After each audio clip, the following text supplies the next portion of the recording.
Teslin didn't know that Alpha King had sensed her the moment she stepped into the crowd. She didn't know he'd spent 2 years searching for someone with her gift, burning through every false lead and dead end until hope became a wound that wouldn't close. And she definitely didn't know that hiding among 10,000 bodies would be the very thing that betrayed her. All she knew was that the Festival of Flames only came once a year, and she'd spent 6 months stitching the banners that now rippled above the capital's streets. She wanted to see them fly, just once. Just this one small pleasure before she disappeared back into the shadows where women like her survived. The morning sun blazed gold across Velmora's ancient stones. Teslin pressed deeper into the crowd, pulling her threadbare hood lower. Bodies jostled around her, merchants, farmers, children perched on their fathers' shoulders, all craning for a glimpse of the royal procession. The air smelled of roasted honey cakes and spiced wine and the sweet decay of autumn leaves crushed underfoot. She shouldn't be here. Every instinct screamed it. But the banners, gods, the banners were beautiful. Crimson silk catching the light, the wolf sigil prowling across a fabric she'd woven with her own hands. No one would ever know. That was the point. Teslin made beautiful things and never claimed them, stitched glory for others while keeping her head down, and her gift buried so deep it might as well be dead. The gift her mother had died for. The drums began, deep, thunderous, rattling in her chest. The crowd surged forward. Teslin let herself be carried, anonymous, invisible, just another face in the sea of thousands. Then she felt it. A prickle at the base of her skull. The sensation of being watched, not casually, but with intent.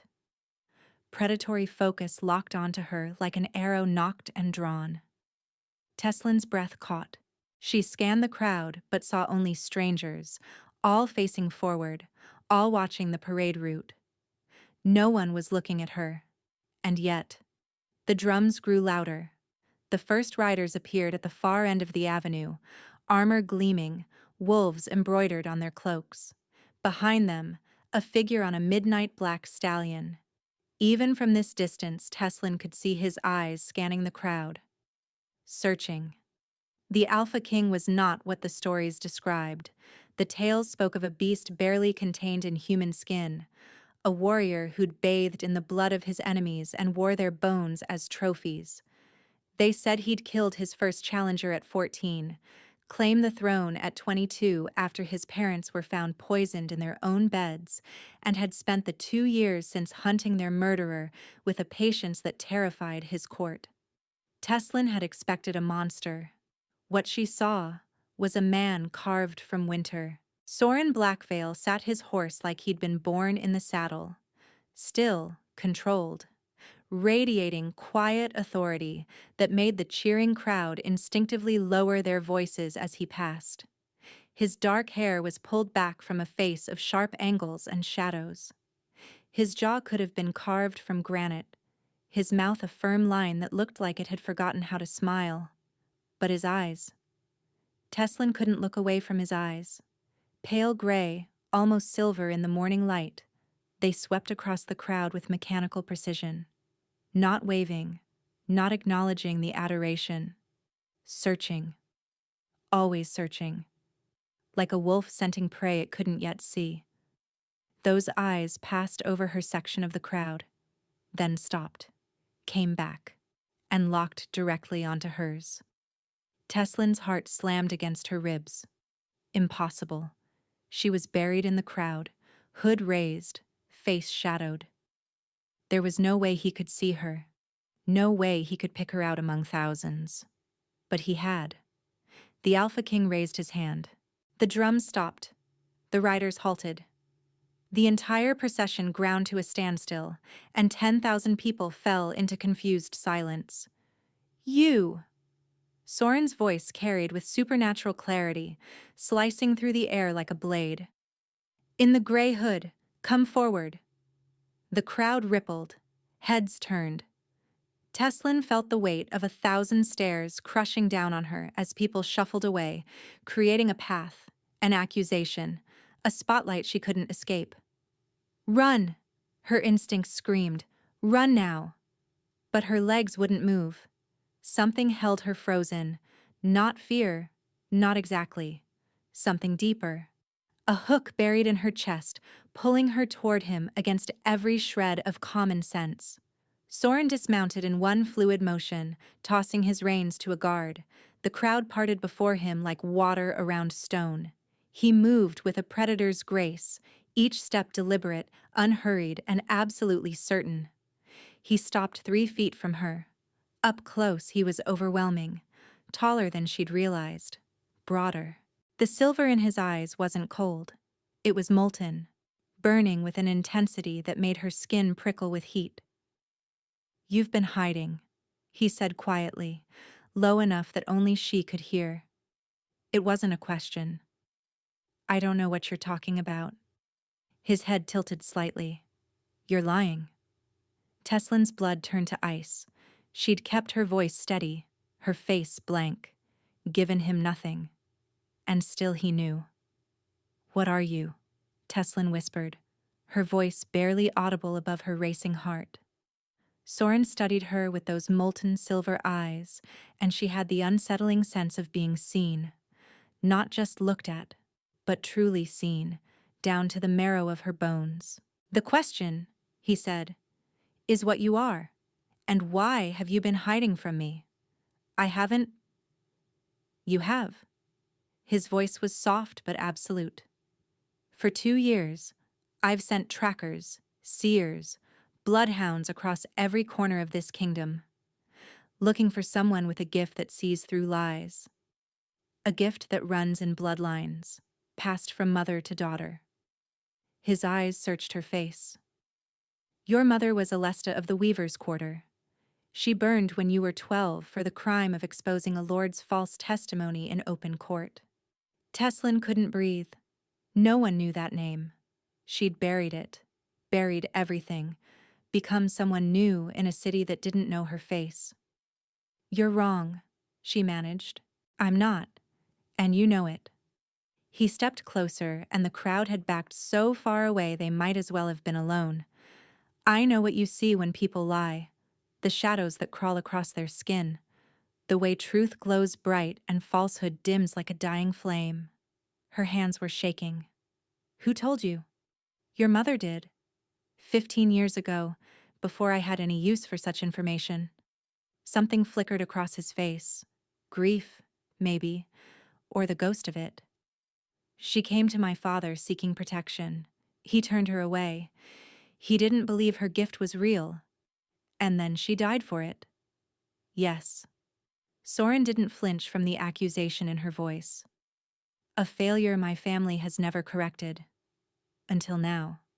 Teslin's jaw tightened. "So you stopped a royal parade, exposed me to 10,000 witnesses, to correct your father's mistake? I'll be hunted before sunset, burned before midnight. You've killed me by speaking to me. No one will touch you. You can't promise that." "I can." The steel in his voice made her pause. "Because anyone who tries will answer to me, and I am not my father." The conviction was absolute, but Teslin had learned long ago that powerful men made easy promises and rarely kept them. "What do you want from me?" Soren was quiet for a moment. Around them, the crowd murmured. Guards shifted nervously. The whole parade waited in suspended chaos. He seemed utterly unbothered by the spectacle.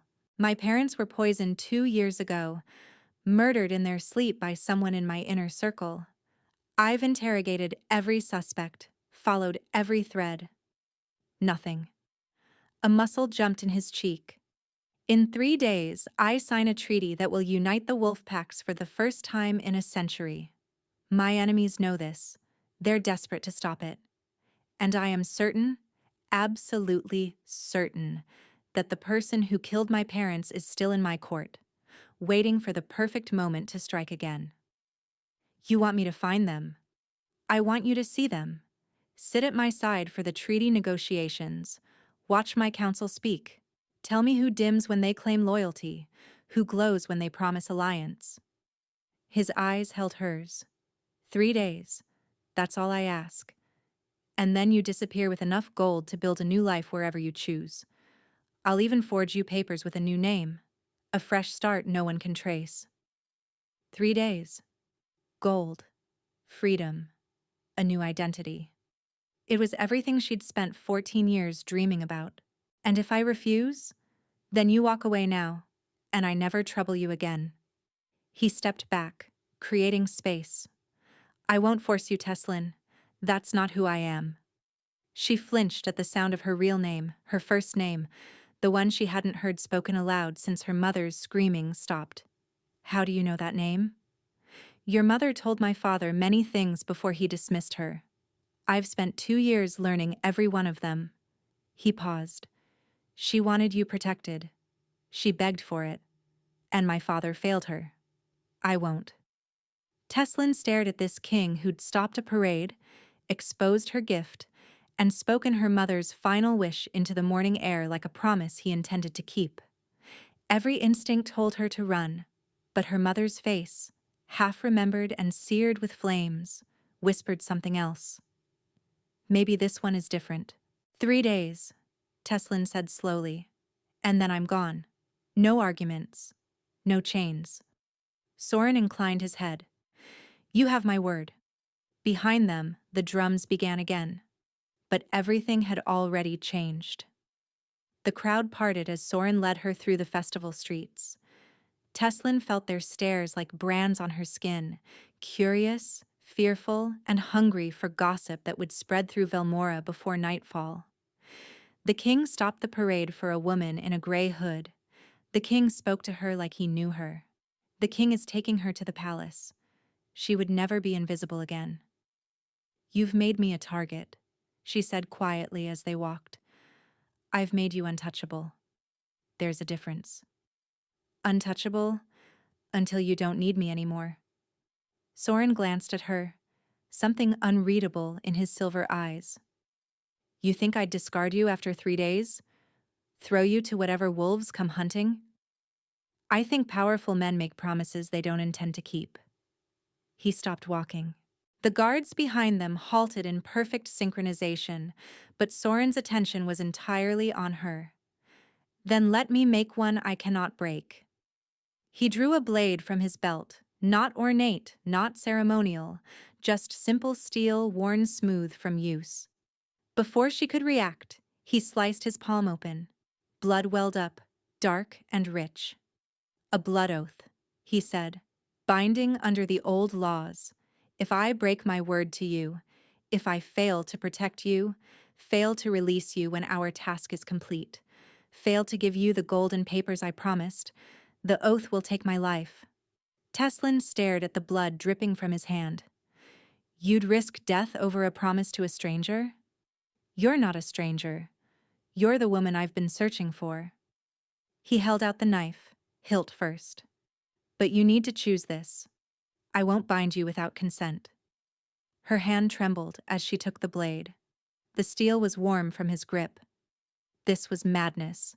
She didn't know this man, didn't trust him, had every reason to believe he'd use her and throw her away like everyone else.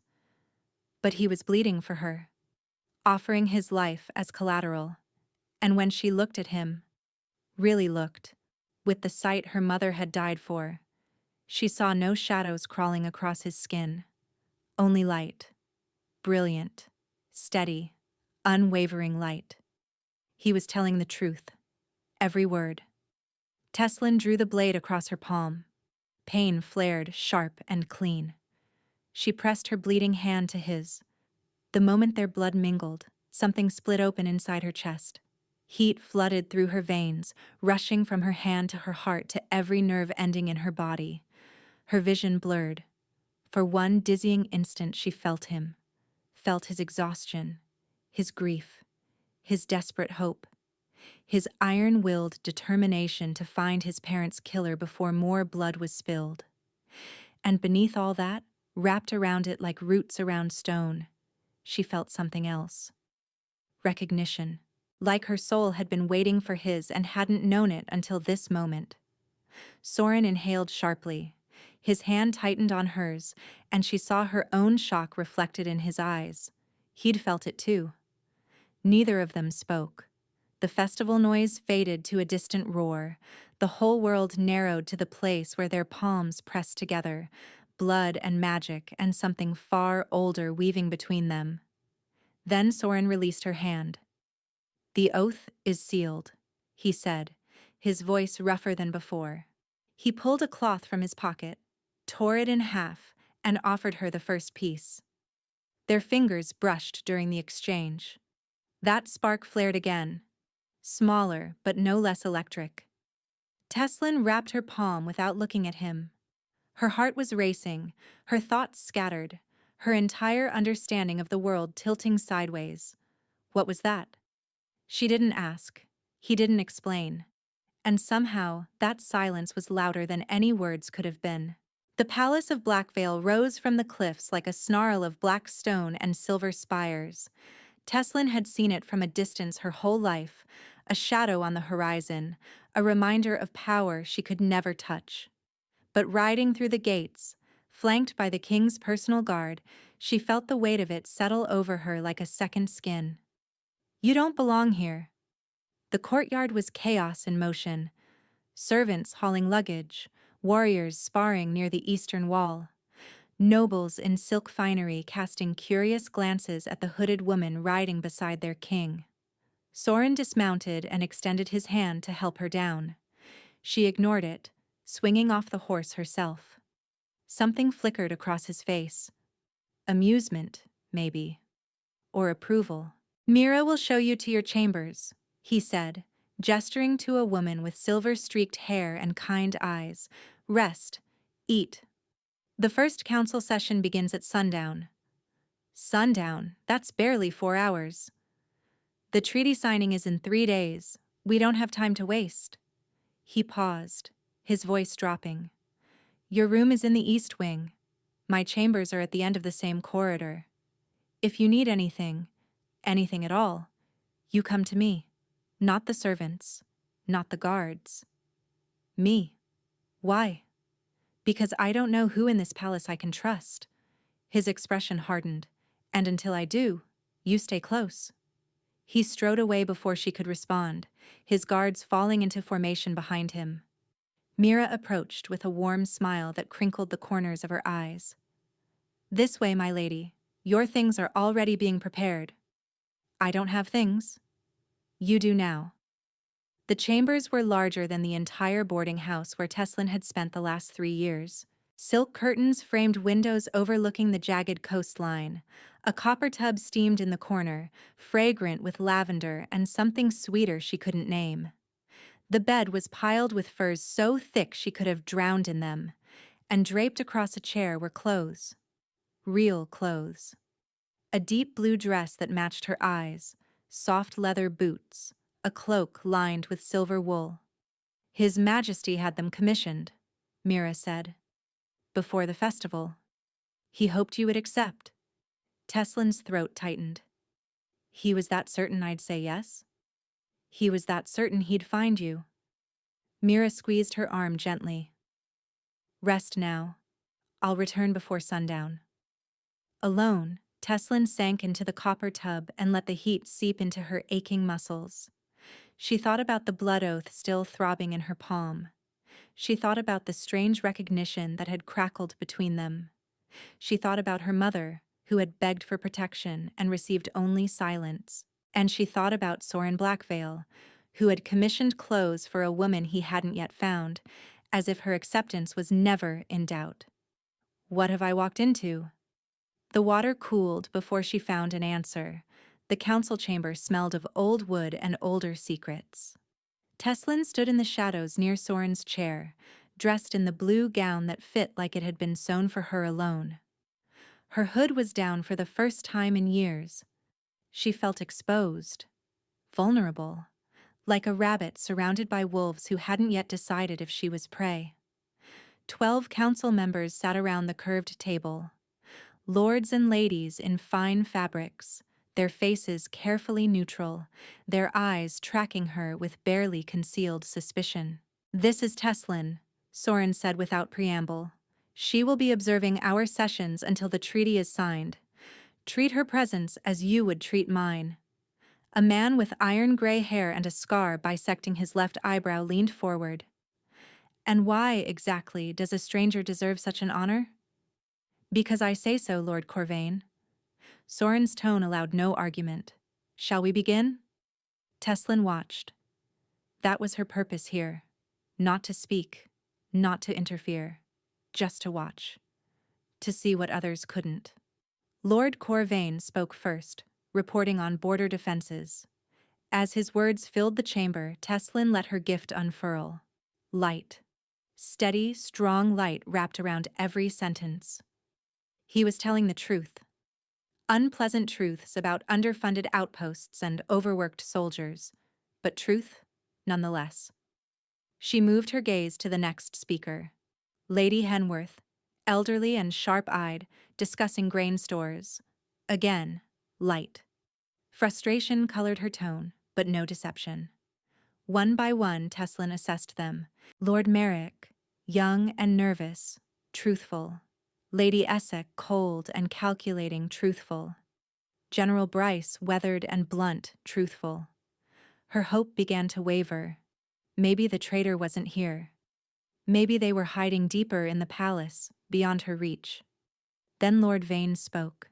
He was handsome in a polished way.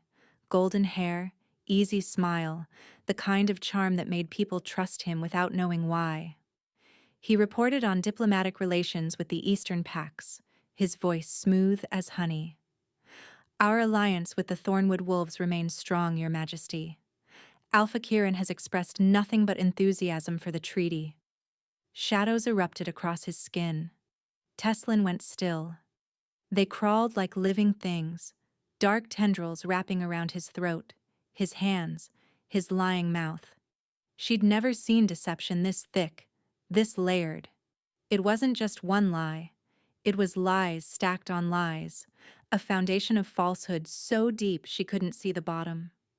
Her eyes flicked to Soren. He was watching Vane with perfect neutrality, giving nothing away. But beneath the table, his hand had curled into a fist. He already suspects. The session continued. Vane spoke twice more. Both times, the shadows writhed. But he wasn't the only one. Lady Cressida, a woman with raven hair and a smile that never reached her eyes, dimmed when she praised Soren's leadership. Not as dramatically as Vane, but enough. And General Aldrich, who had been silent for most of the meeting, flickered with shadow when he mentioned the treaty's security arrangements. 3 of them. At least 3 liars in a room of 12. By the time the session ended, Teslin's head was pounding. Using her gift this intensely was like staring into the sun. She could only sustain it so long before it started to burn. Soren dismissed the council and waited until the doors closed before turning to her. "Tell me." His voice was quiet, controlled, but she saw the tension in his shoulders, the way his fingers flexed with suppressed urgency. "Lord Vane," she said. "Everything he said about the Thornwood Alliance was a lie, not just misleading, completely false, and layered. He's been lying for a long time." Soren's eyes darkened. "Vane has been on this council since my father's time. He helped negotiate the Eastern border treaties. Then he's been betraying you since your father's time." Teslin hesitated. "There are others." Lady Cressida dimmed when she praised you. General Aldrich shadowed when discussing security. 3 traitors in my inner circle. At least 3. I can't see what they're hiding, only that they are hiding something. Soren turned to the window, staring out at the darkening sky. His reflection was hard, unreadable. Vane pushed hardest for the treaty timeline, insisted we couldn't delay. His voice was soft, almost to himself. He wanted me in that signing chamber in 3 days. The question is why? An ambush? Possibly. Or something worse. He faced her again. "Can you tell the difference between types of lies? Political maneuvering versus genuine threat?" "No. A lie is a lie to my gift. The shadows don't care about motivation." "Then we need more information." He moved closer, and she felt that pull again. The bond from the blood oath humming between them like a plucked string. Tomorrow, I'll arrange private audiences with each of them. You'll observe. We'll see what truths we can shake loose. And if we can't shake loose enough in 3 days? Then I walk into a treaty signing not knowing who among my allies wants me dead. He stopped in front of her, close enough that she could see the silver flecks in his gray eyes. Thank you, Teslin, for what you did tonight. I know it wasn't easy. You're paying me. That's not why you did it. She should have argued, should have maintained the fiction that this was purely transactional. But when she looked at him and saw only light, steady, and unwavering, the words died on her tongue. Get some rest, Soren said quietly. Tomorrow will be harder. He walked her to the east wing in silence. At her door, his hand brushed hers. Brief, accidental, electric. Neither of them acknowledged it. But Teslin lay awake for hours afterward, staring at the ceiling, feeling the ghost of his touch like a brand on her skin. What is happening to me? The second day's interrogations left Teslin hollow. She'd sat through 6 private audiences, watching Soren question his council members with surgical precision. Lord Vane had been smooth, charming, his lies so polished they almost gleamed. Lady Cressida had deflected with cold efficiency, her shadows deepening whenever Soren pressed too close to dangerous questions. General Aldrich had sweated through his tunic, his deception smaller but no less damning. By evening, Teslin's skull felt like it was splitting open. She found the tower by accident, a narrow spiral staircase hidden behind a tapestry, leading up to a small balcony overlooking the sea. The wind was sharp and cold, carrying salt and the promise of storms. She pressed her palms against the ancient stone and breathed. You found my hiding place. She turned. Soren stood in the doorway, his formal coat discarded, his sleeves rolled to his elbows.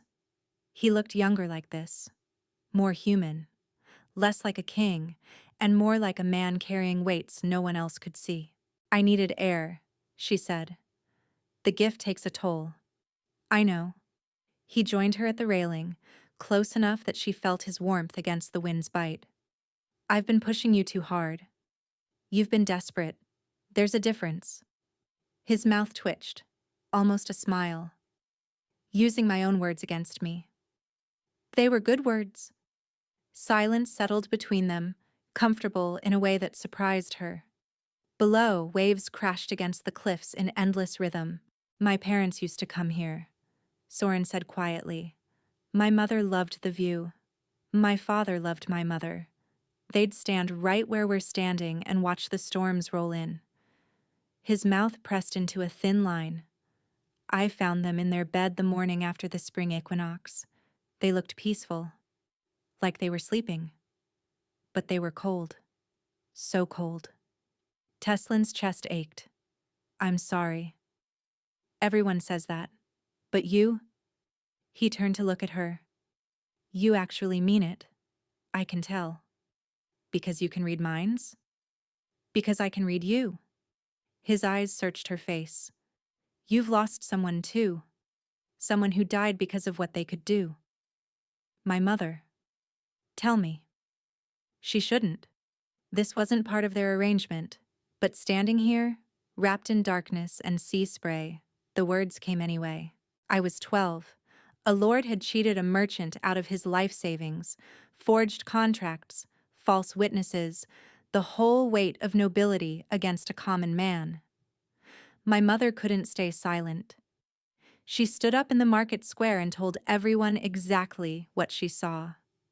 The shadows crawling across the lord's skin. The lies dripping from his tongue. Teslin's voice hardened. They burned her 3 days later. Made me watch. Soren's hand found hers on the railing. She should have pulled away. Should have maintained the distance that had kept her alive for 14 years. Instead, she turned her palm up and let his fingers intertwine with hers. I've been searching for you for 2 years, he said, his voice rough, Not just for your gift, for you, the woman who survived what you survived and still chose to help a stranger find justice. I chose gold and freedom. You could have found those other ways, safer ways. His thumb traced circles on her wrist, and her pulse stuttered. You chose this. You chose to look at my counsel and see their lies. You chose to stand beside me even though every instinct told you to run. Maybe my instincts are broken. Or maybe they're finally right. He was so close, close enough that she could see the silver shards in his gray eyes, the faint scar along his hairline, the way his breath caught when her gaze dropped to his mouth. Soren, she whispered. A warning, a question, a surrender. Tell me to stop? His voice was strained. Tell me this is just a transaction and I'll walk away. I'll honor our deal and never speak of this again. She should say exactly that. Instead, she rose on her toes and kissed him. Soren made a sound, something between relief and desperation, and his arms wrapped around her, pulling her against him. He kissed her like a man starving, like she was air and he'd been drowning, like every wall he'd built was crumbling and he didn't care. When they finally broke apart, both gasping, his forehead pressed to hers. The bond, he breathed, during the blood oath. You felt it. Yes? Do you know what it means? I'm afraid to ask. It means you're my mate. The one I've been waiting for my entire life without knowing it. His hands framed her face. But I meant what I said. When our task is complete, you're free. The bond doesn't trap you. I won't trap you. Teslin's heart hammered. Ask me again. After we find your parents' killer. After I've had time to think. And if you still want to leave? The pain in his voice broke something open inside her. Then you let me go, she whispered. And I spend the rest of my life wondering what could have been. He kissed her forehead, soft and achingly tender. I can wait. For you, I can wait forever. The assassin came on the third night. Teslin woke to a hand clamped over her mouth and a blade pressed against her throat. Scream and you die, a voice hissed. Male, familiar. She couldn't place it in the darkness. Her heart slammed against her ribs. The steel was cold, steady, held by someone who knew exactly how much pressure would break skin. Lord Vane sends his regards, the voice continued. He wanted you to know it's nothing personal. You're simply inconvenient. Think, think. Her gift was useless here. She couldn't see shadows in pitch blackness. But she could feel the man's weight, sense where his balance was centered. She went limp. The assassin relaxed for a fraction of a second, adjusting his grip. Teslin drove her elbow backward into his ribs, twisted sideways, and screamed. The blade sliced her shoulder, fire and wet heat. But she was already rolling off the bed, crashing to the floor, scrambling toward the door. The assassin lunged. The door exploded inward. Soren moved like lightning made flesh, crossing the room in 2 strides, his hand closing around the assassin's throat before the man could raise his weapon. He lifted him off the ground with one arm, tendons straining, and eyes blazing silver in the moonlight. Who sent you? The words were barely human, a growl ripping from somewhere deep and primal. The assassin laughed, choking. You're already dead, Wolf King. You just don't know it yet. His eyes rolled back. Foam bubbled at his lips. Soren dropped him, but it was too late. Poison. A false tooth, probably. The man was dead before he hit the ground. Teslin. Soren was beside her in an instant, his hands finding her shoulders, her face, and her bleeding arm. You're hurt. It's shallow. She was shaking, adrenaline and fear crashing through her in waves. Soren, he said Vane sent him, but that's not possible. Why? Because Vane left the palace this afternoon. I watched him go. And this man's voice. She pressed her hand to her temple. I've heard it before. In the council chamber, giving security reports. Soren's face went pale. Aldrich. Aldrich is dead on your floor, which means Vane isn't the mastermind. Her mind raced. He's the distraction. Someone wanted us focused on Vane while the real threat moved in the shadows. Cressida. It has to be. She dimmed when praising you, but she never dimmed when discussing the treaty, because she wasn't lying about wanting it to happen. She was lying about why. Soren pulled her to her feet, his arm wrapping around her waist to steady her. The treaty signing is tomorrow. If Cressida is the true threat, then walking into that chamber means walking into a trap. Yes. His jaw set. But not walking in means losing the alliance. The Eastern Pax will see it as weakness. They'll fracture. Everything my parents built will collapse. Teslin gripped his shirt, forcing him to meet her eyes. Then we don't run. We expose her. Tomorrow, in front of everyone. She'll have contingencies. Guards loyal to her. Escape routes. Not if we cut them off first. Teslin's mind was crystallizing, fear burning away into something harder. You know this palace. You know which soldiers are truly loyal. We move tonight. Quietly. Position your people before dawn. And when Cressida makes her move, tomorrow. We're ready for her. Soren's expression shifted from fear to something fiercer. Pride, maybe. Wonder. You're not running. I told you. My instincts are broken. No. He kissed her. Hard, fast, desperate. They're perfect. You're perfect. I'm terrified. So am I. His hands cupped her face. But I trust you. With my life. With my kingdom. With everything. The words thundered through her like a storm. I trust you. No one had ever said that to her. Not once in 26 years of hiding.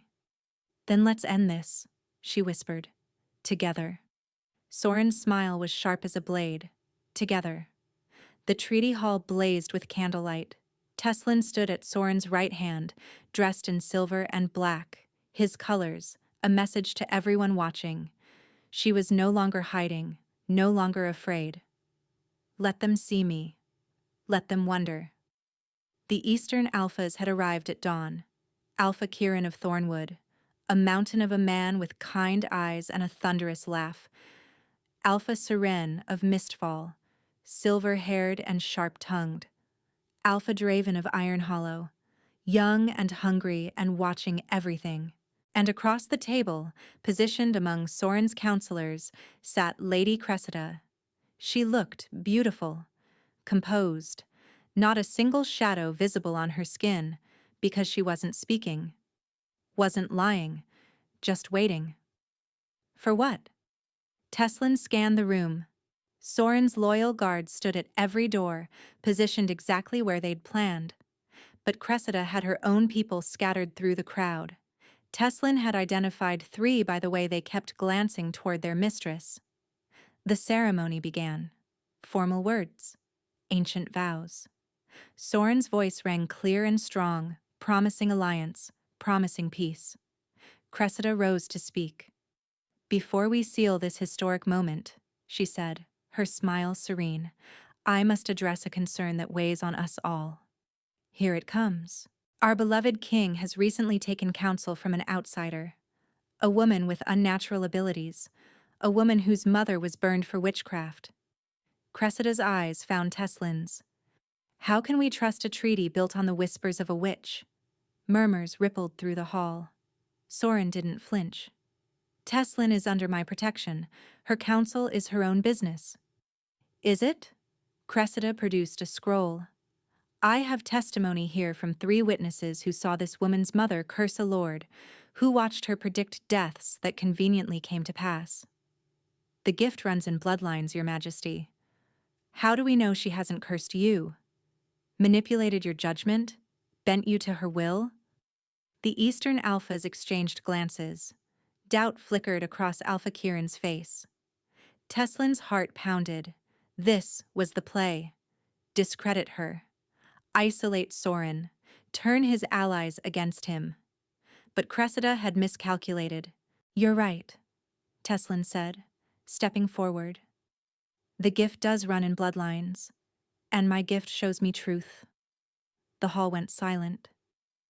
Every word someone speaks I see as light or shadow. Truth glows. Lies crawl. She turned to face Cressida directly. "Would you like to tell them what I see when you speak, Lady Cressida?" Cressida's composure faltered. Just a flicker, but enough. "This is absurd. Tell them about General Aldrich, the man you sent to kill me last night." Teslin's voice carried through the hall. "Tell them about Lord Vane, your decoy, designed to distract the king while you positioned your pieces. Tell them—" She paused, letting the moment stretch. "About the poison you used to kill the previous king and queen." Chaos erupted.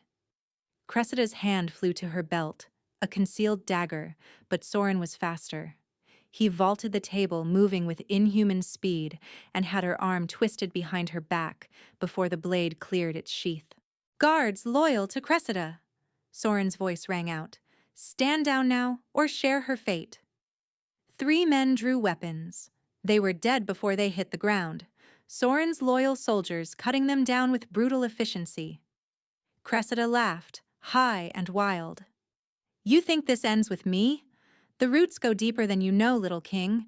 Your father discovered the conspiracy. That's why he had to die. And you—" Her eyes blazed with hatred. "You should have died with them." "But I didn't." Soren's voice was ice. "And now I know exactly who to hunt." He looked at Alpha Kieran. "This woman murdered my parents, plotted to murder me, and tried to kill the woman under my protection. Will Thornwood still stand with Blackveil?" Kieran's expression hardened. "Thornwood stands with justice. This snake answers for her crimes." One by one, the Eastern Alphas nodded. The treaty held. Cressida was dragged away screaming, her perfect composure shattered, her careful plans turned to ash. And Teslin stood in the center of the hall, breathing hard, her secret laid bare before every powerful wolf in the region. Soren crossed to her.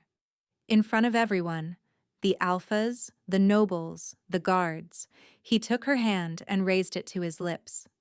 "This woman saved my kingdom," he said, loud enough for all to hear. "She will always have my protection and my gratitude." But his eyes said something different. "Stay. Please stay." The hall erupted in cheers. Teslin's heart soared. The aftermath was chaos wrapped in triumph. Interrogations, confessions. A web of conspiracy unraveled thread by thread. Cressida had planted loyalists throughout the palace, the military, even the merchant guilds. Rooting them out took 3 days of sleepless nights. Teslin worked beside Soren through all of it, reading witnesses, confirming truths, exposing the last hidden snakes. Her gift had never been used so openly, so freely. And for the first time in her life, no one tried to burn her for it. They feared her, some of them. She could see it in their eyes, but they respected her more.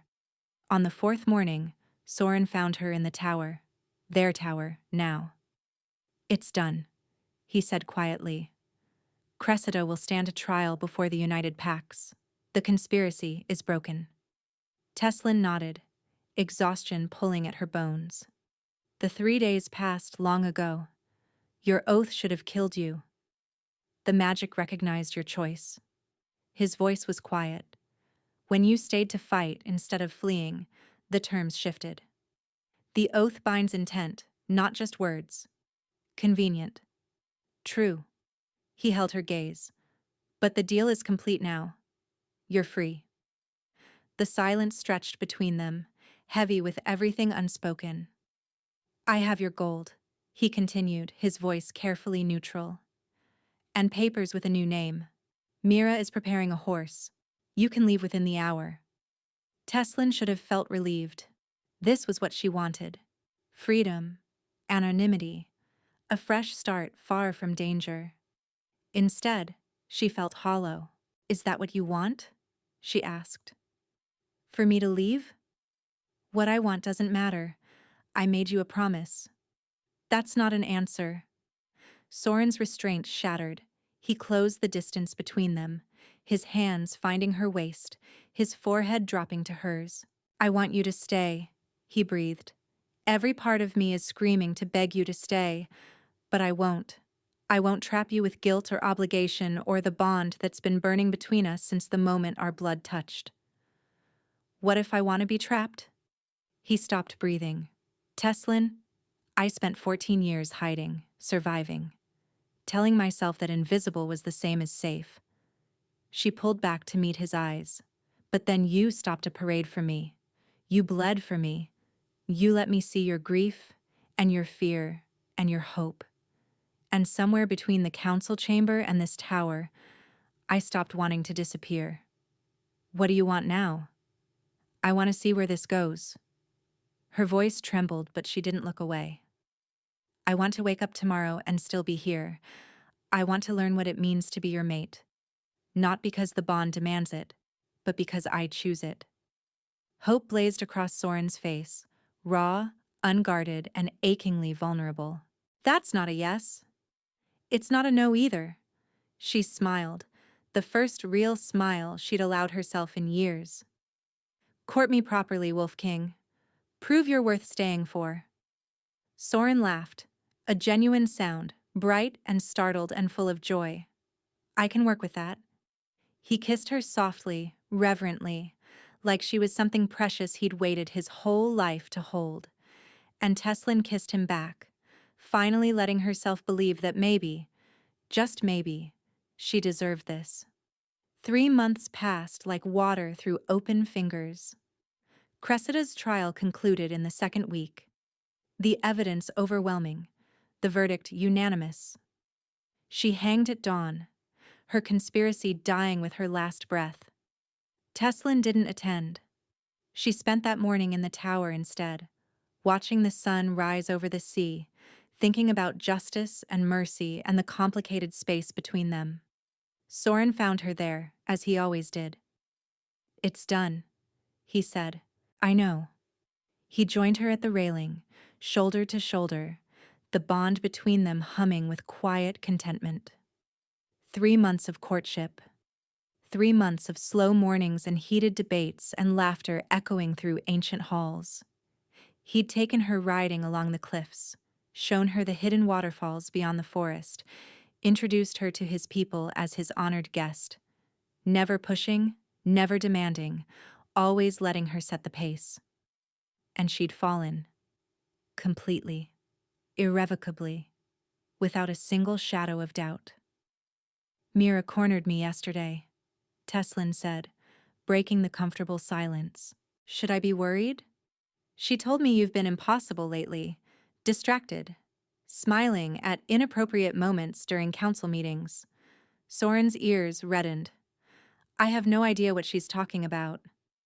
She also said you've been driving the jeweler mad with revisions. Something about a ring that has to be perfect. The flush spread to his cheeks. Mira talks too much. Teslin turned to face him, her heart pounding. Were you ever going to ask? Or were you going to revise that ring into oblivion? I was waiting for the right moment. And when would that be? When I was certain you wouldn't run. His voice dropped. When I knew you wanted this as much as I do. Teslin reached up and cradled his face in her hands, this fierce, patient, devastating man who had waited 3 months for her to be ready. I love you, she said.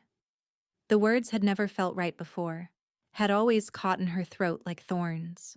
But now they flowed like water, like breath, like something she'd been holding back her entire life. Soren's eyes glistened. Say it again. I love you, Soren Blackveil. I love your impossible patience and your terrible jokes, and the way you pretend to be invincible when you're actually terrified of losing the people you care about. She smiled through her own tears. I love you, and I'm done running. I want to stay. Not for 3 days, not for 3 months, for always. He kissed her. deep and desperate and overflowing with everything he'd been holding back. All the longing, all the hope, all the love he'd kept carefully contained for fear of scaring her away. When they finally broke apart, he dropped to one knee. "I had a speech prepared," he said, his voice rough, "something about destiny and bonds and the way your gift sees truth in everything but yourself. But I think the only words that matter are these." He pulled out a ring, simple silver, set with a stone the exact color of his eyes. "Marry me, Teslin. Be my queen. Let me spend the rest of my life proving I was worth the risk." Yes, she didn't hesitate. Yes to all of it. From somewhere in the stairwell, Mira's voice drifted up. "Finally." They both laughed, and Soren slid the ring onto her finger, and the world felt exactly right for the first time in Teslin's 26 years. The bonding ceremony took place beneath the full moon. They held it in the courtyard, not the formal hall. Teslin's request, granted without question. She wanted sky above her, open air, the freedom she'd finally learned to claim. The Eastern Alphas attended. Kieran's laugh echoed off the walls. Seren nodded with grudging approval. Draven watched with envy that bordered on admiration. Mira wept through the entire ceremony. Teslin wore silver, a gown that caught the moonlight and scattered it like stars. Soren wore black, the wolf sigil embroidered over his heart in thread she'd stitched herself. Her hands, her work, finally claimed. The vows were ancient, but they'd written their own additions. "I choose you," Soren said, his voice carrying through the silent courtyard. "Not because the bond demands it, not because duty requires it, but because you are the bravest, most stubborn, most extraordinary person I've ever known. And I would choose you again in every lifetime." Teslin's throat tightened. "I spent my whole life hiding, surviving, believing I didn't deserve to be seen." She looked at him, her king, her mate, her home. "You stopped a parade to find me. You bled to prove you could be trusted. You waited while I learned to stop running." Her voice broke. "I choose you, Soren. Every day, every moment, for the rest of our lives." The bond snapped fully into place. Not a chain, but a bridge. Connection without captivity. Partnership without possession. The crowd erupted. Later, much later, they lay tangled in moonlight and silk. "Tell me something," Soren murmured against her hair. "Something I don't know." Teslin smiled. "The morning of the festival, I almost didn't go. Told myself it was too dangerous. That I should stay hidden like always." "What changed your mind?" "The banners. I'd spent 6 months stitching them. I wanted to see them fly. Just once." She traced the scar on his palm, the blood oath that had started everything. "I thought I was invisible in that crowd. Just another face among thousands. You were the only face I saw." "I know." She pressed a kiss to his chest. "You stopped a parade for me. I'd stop the world for you." "You already did." They fell asleep like that, wrapped around each other, the bond humming between them, the future stretching bright and unafraid. Teslin had tried to blend into the crowd, certain that invisible was the same as safe. She'd been wrong, and she'd never been more grateful for anything in her life. Where are you listening from? I'd love to hear from you in the comments below. And if this story touched your heart, please subscribe. It's free, and it helps more people find these tales.